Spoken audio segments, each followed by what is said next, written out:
पत्र है, blue litmus पत्र है, ठीक ना, तो वो क्या हो जाएगा, रेड हो जाएगा।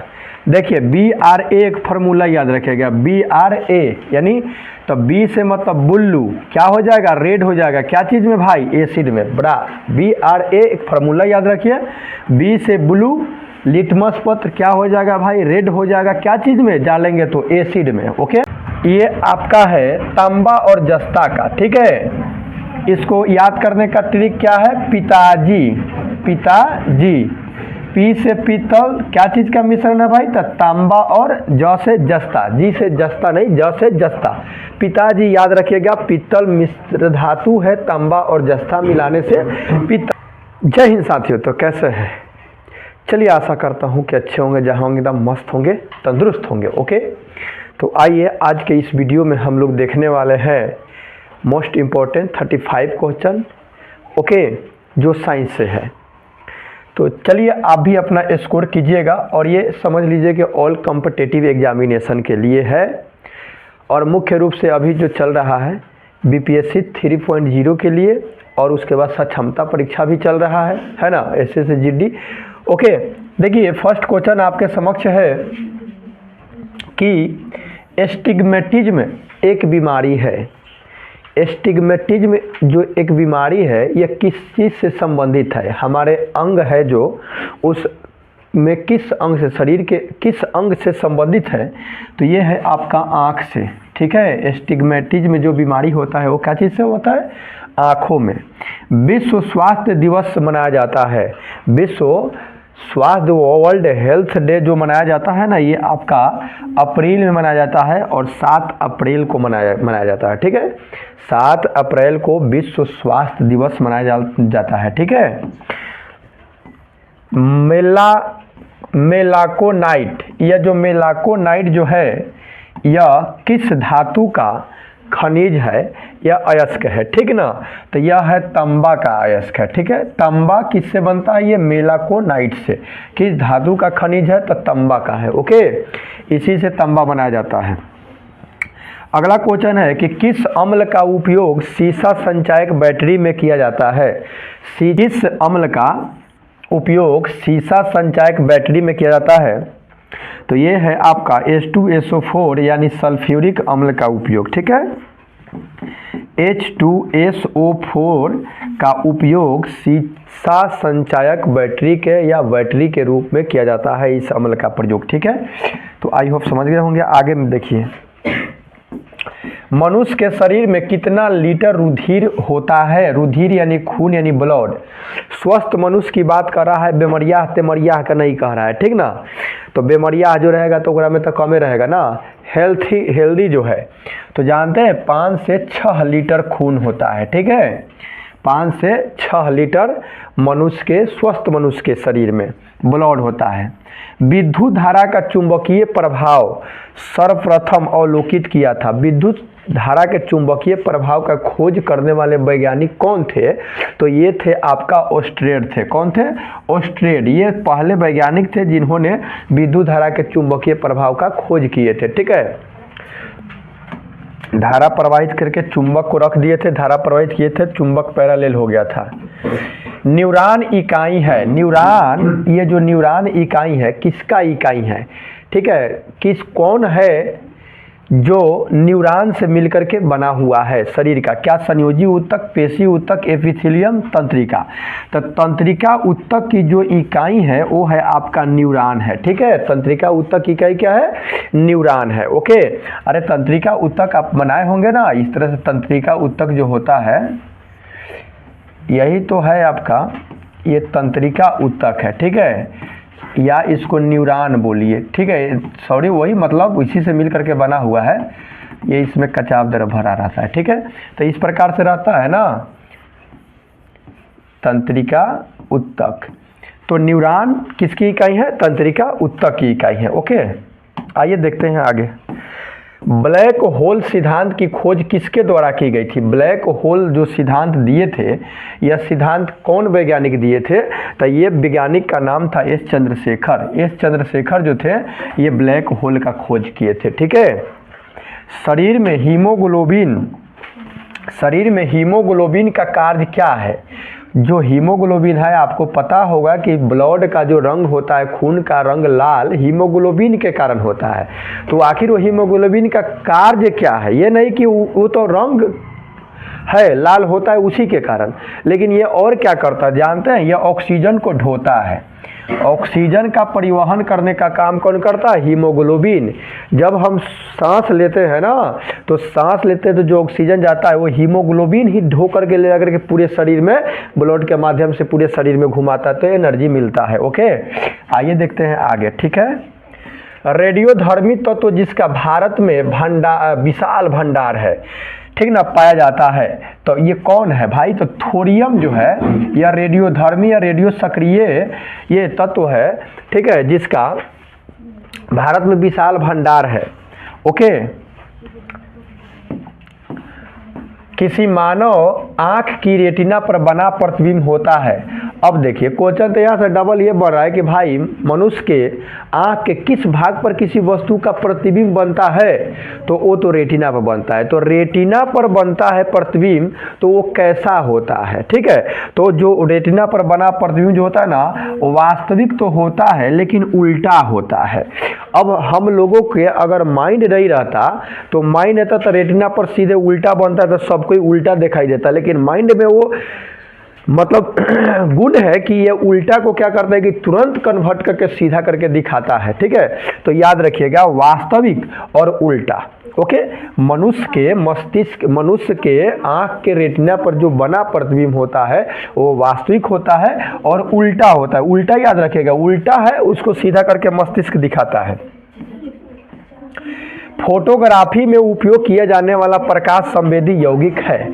फोटोग्राफी जो प्लेट होता है उसमें प्रकाश संवेदी के रूप में किस चीज़ का उपयोग किया जाता है जानते हैं? सिल्वर ब्रोमाइड का। आप लोग बातें मत कीजिए प्लीज, सिल्वर ब्रोमाइड का। ठीक है, सिल्वर ब्रोमाइड का उपयोग फोटोग्राफी में उपयोग किया जाता है प्रकाश संवेदी के रूप में। ओके, तो ये हो गया। आगे देखेंगे हमारे भोजन में संरक्षणात्मक खाद्य पदार्थ है। ठीक है, देखेंगे वसा एवं विटामिन, कार्बोहाइड्रेट एवं खनिज, विटामिन एवं खनिज, प्रोटीन एवं कार्बोहाइड्रेट। तो विटामिन एवं खनिज पाया जाता है। ठीक है, option number C is right answer हो जाएगा। 1 ग्राम वाले पदार्थ का तापमान 1 डिग्री बदलने के लिए आवश्यक ऊष्मा की मात्रा को क्या कहते हैं? परिभाषा लेकर के दे दिया है। अब यह किसका परिभाषा है तो जानते हैं, यह विशिष्ट ऊष्मा की परिभाषा है। क्वेश्चन ऐसे पूछ करके आंसरवा को बना दिया है क्वेश्चन। ठीक है, कि 1 ग्राम वाले पदार्थ, 1 ग्राम पदार्थ को 1 डिग्री सेल्सियस तक अगर उसको क्या करना है, तापमान बढ़ाना है, तो आवश्यक ऊष्मा क्या कहलाती है? तो उस ऊष्मा का नाम है विशिष्ट ऊष्मा। ठीक है, पित्तल किसका मिश्रण है? तो ये पित्तल जो मिश्रण है ये आपका है तांबा और जस्ता का। ठीक है, इसको याद करने का ट्रिक क्या है? पिताजी। पी से पित्तल क्या चीज़ का मिश्रण है भाई? तो तांबा और ज से जस्ता, जी से जस्ता नहीं, ज से जस्ता। पिताजी याद रखिएगा, पित्तल मिश्र धातु है, तांबा और जस्ता मिलाने से पित्तल बनता है। ओके, अगला है टांका को सोल्डर बोलते हैं। जैसे सोल्डिंग किया जाता है नहीं, सोल्डिंग वो रड सोल्डिंग नहीं है, जैसे कोई चीज़ तार वार छूट जाता है रेडियो का, तो टांका यानी सोल्डर। टांका इसलिए रख दिया कि टांका लगा जाता है। किसका मिश्रण होता है? तो यह जानते हैं सीसा और टीन का होता है। ठीक है, सीसा और टीन का। सोसाइटी याद रखिएगा, सोसाइटी याद रखिएगा तो हो जाएगा सोसाइटी याद रखिएगा। सो से सोल्डर, ठीक ना, काथी से? तो सीसा, सौ से सीसा और टी से टीन। ठीक ना, सोसाइटी याद रखिएगा, सोसाइटी। सीसा और टीन का मिश्रण क्या है? सोल्डर यानी टांका। ठीक है, अगला देखेंगे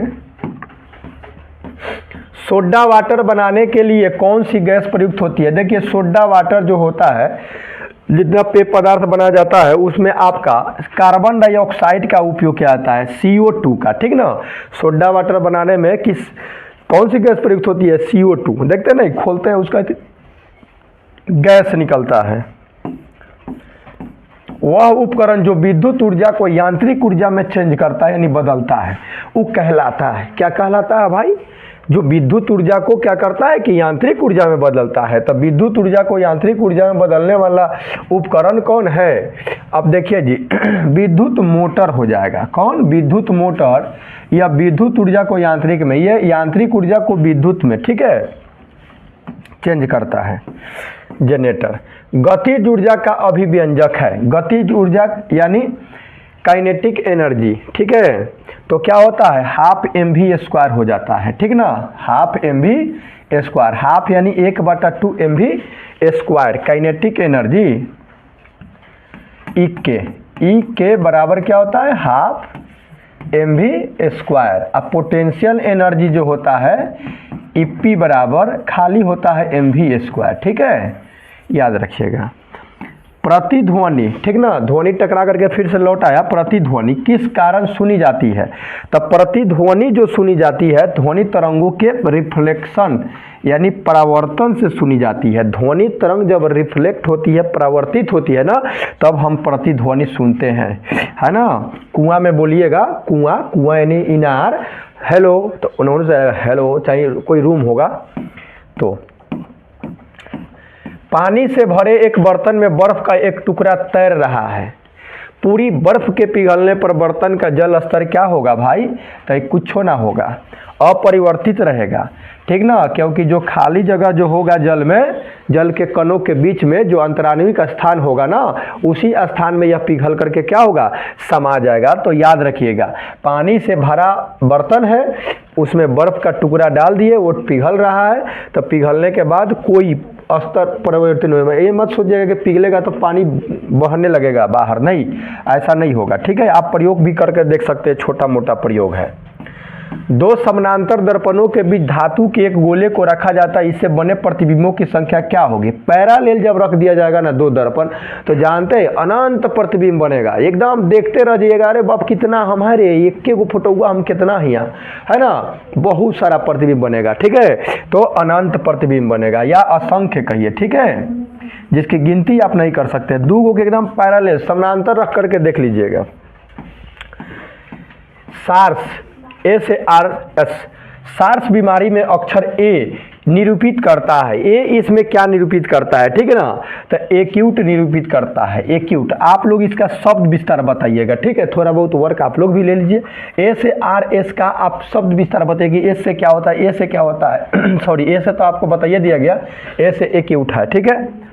डिप्थेरिया, ये डिप्थीरिया बीमारी प्रभावित करती है। ये डिप्थीरिया बीमारी क्या चीज़ को प्रभावित करती है आपको, ठीक ना। तो डिप्थीरिया जो बीमारी आपको अगर होगा तो ये गला खसखसाने, जैसे अभी मेरा गला था, डिप्थीरिया हमारा नहीं है, ठीक है ना, थोड़ा बहुत मौसम चेंज हुआ है तो ऐसे हो गया है। तो डिप्थीरिया बीमारी प्रभावित करती है गला को। ओके, आइए देखते हैं आगे।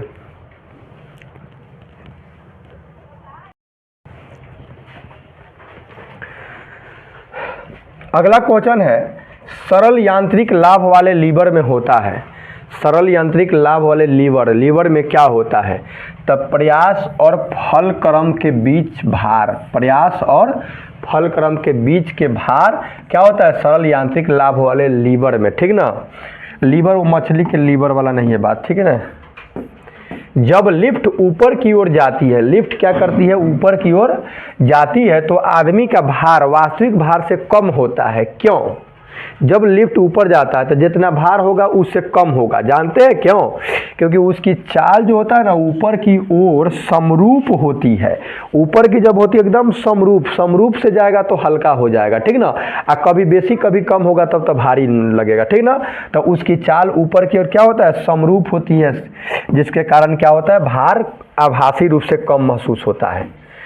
निम्न में कौन से रंग का तरंगदैर्घ्य सबसे अधिक होता है? सबसे अधिक, ठीक ना, तो सबसे अधिक लाल का होता है, या सबसे कम अगर कहे तो बैगनी का, ठीक है। सबसे कम बैगनी का और सबसे ज़्यादा लाल का। बैजानी है पिनाला जो होता है ना, बैगनी ऊपर है और लाल नीचे है, ठीक ना।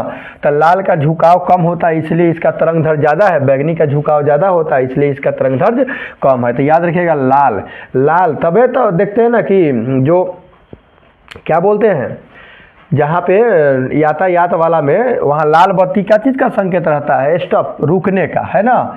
तो इसलिए लाल बत्ती का कि दूर से भी व्यक्ति को दिखा जाएगा कि भाई लाल बत्ती बढ़ रहा है, रुक जाना है, हमको सिग्नल मिल गया है, ठीक ना। 1 माइक्रोन किसके बराबर होता है? 1 माइक्रोन में।